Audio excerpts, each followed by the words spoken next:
So I'm picking up my older baby, the baby that I got.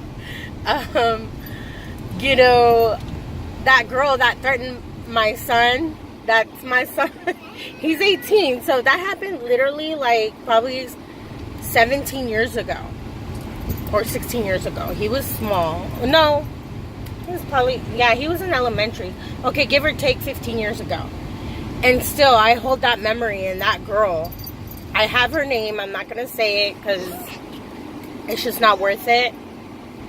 But I have it in here of what exactly the word she said. She said, I'm going to go over there at her school, and I'm going to drag his beep out and kick his butt too. I said it in nicer words, but that's exactly what she said. And like I said, you don't disrespect that baby. You know? I wasn't gonna do anything. I was gonna just let her argue with me or whatever, you know, that day.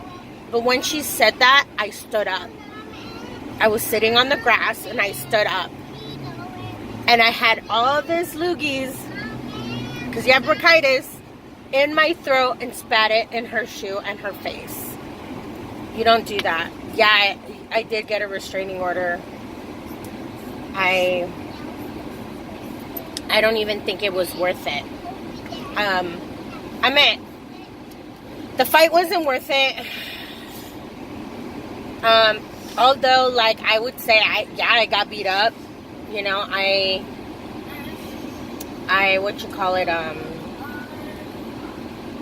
was sick. I couldn't even breathe. I have asthma on top of that. So, I feel all moms across the world, everywhere, you threaten our child, we will come after you. Whether people say, oh, that's wrong, that's distasteful. Oh, you know what's distasteful? You saying stuff about someone else's kid. And we're not talking about, oh, that baby ugly, or I'm not talking about that. I'm talking about, like, you say something to threaten, you know, my child or someone else's child. I'm pretty sure their mom would have been like, whoa. I don't know. That's my take on this thing. I mean, I'm hearing in every social media about that, and like I said, I'm only talking about it because this hit close to home. It was nothing like out of the blue, and I don't want, how do you want to call it?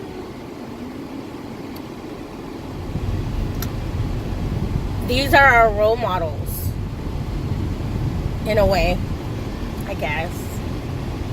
I sure hear my son listening to, like,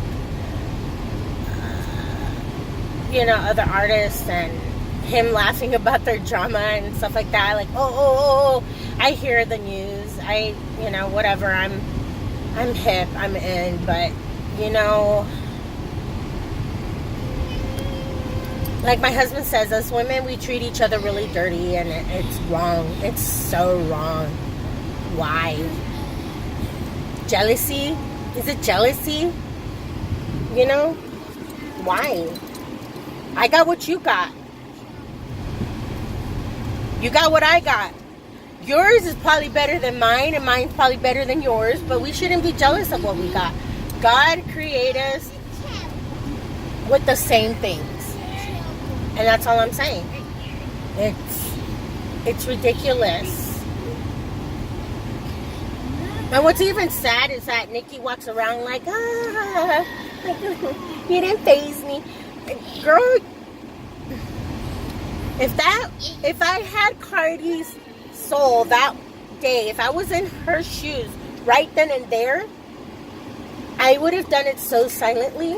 I probably would have went to the restroom, changed like a bum, come back out, made chit chat with her, and, you know, let's go to the other side. And I probably would have said, come on, let's box right now. Say that again. Say it again. Say it again. She would not be talking again. Not about my baby, at least. You know, I don't know how Kylie Jenner's taking it. Probably she's like, whatever, because they're like so far apart from each other.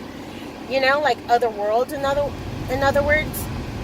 Truly, they are. You know, she's a rapper, and she does makeup right now. Okay. She is a socialite. Like, they do a cross, but it's like very rare. Yes, her boyfriend's a rapper or whatever, but you know what I mean. And I understand Kylie, and maybe Kylie would have got her butt whooped anyways, because Kylie don't look like no fighter. She don't understand. You know, but I don't know. There is no way in God's green earth that a bodyguard would have stopped me.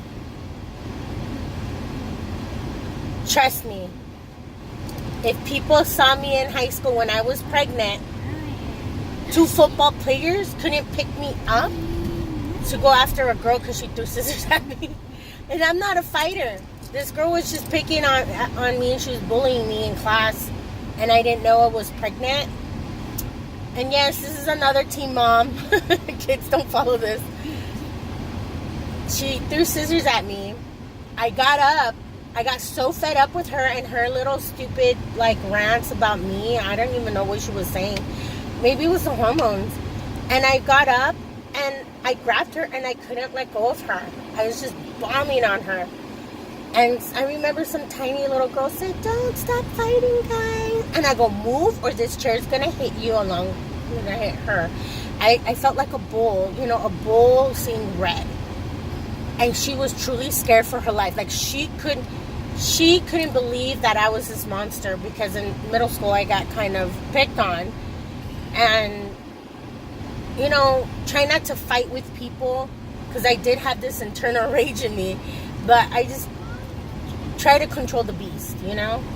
And I never wanted to fight. And that holy day, I fought. And I'm pretty sure she knows who she is. She knows who she is. She never saw me the same again, because I know if she ever messed with me again, and like I said, it's that maternal instinct. I didn't even know I was pregnant, but I was. This is hormones. I let it go. I let all of my wrath on her. I laid it down. And yeah, I got suspended for a month. I didn't care. I was like, stop bullying me. She bullied me. Bullies get stitches too. You know? And man, did she get it. Did she get it. 2 football players couldn't stop me. And you know what? I'm not saying that violence is the answer. But man, someone needs to shut her up. I'm nobody. But Nikki, you need to stop. Nicki Minaj, you need to shut up about other people. One day, te va a tocar duro. Someone's not going to stop. Someone's not going to care. Put it that way. Who you are. And if you threaten them, they're not going to care. I teach my kids that all the time. I go, stay humble. Stay humble and respect everybody. Say nice things. Be kind. Have patience. Just the way I said it, that's why I teach my children. And do not give up. That's what I believe in. And remember, what you do to people, people are going to do to you like 4 times worse. There's someone out there. If you do some harm to someone, someone's out there that's going to do harm and probably worse to you. And love thy enemy, but there's some people that don't know God, and you never know. You never know. The world is really cruel. And that's why, you know, mind your business. Stay in your spot. Stay in your place. Nikki, stay in your place. Stop. Because this was close to home. I love your music. Keep on doing what you do. But no, don't talk back. You look really pretty when you smile and when you say all these good things, and you're doing such a good job in your businesses and all that. There is no need. Don't get bored. That's what it is boredom. Don't get bored. Guys don't do that to each other, and when they do, I really, really feel bad too. like the whole thing, Eminem and like that one other skinny tall dude that looks like my ex-boyfriend. You know what I mean? That made me really sad. I'm like, okay, but that's what keeps your guys' game up. I get it, but don't get bored, guys. Don't, please. You people in the industry, in the music industry, don't get bored. Don't get bored. I don't want to see that. I just don't. I don't even have cable no more. I don't buy movies. You know what? I don't. I don't do any of that anymore because I don't want to see it. I don't. I keep it away from my kids now. And you know what? We're the ones that make you rich. We're your fans. So I don't know. Some people live for it. People like me don't. And yeah, I'm talking about it, but only because it happens here too, in the real world, not just in fantasy, you know, Hollywood, which I don't live that far from. You know what I mean? It's sad.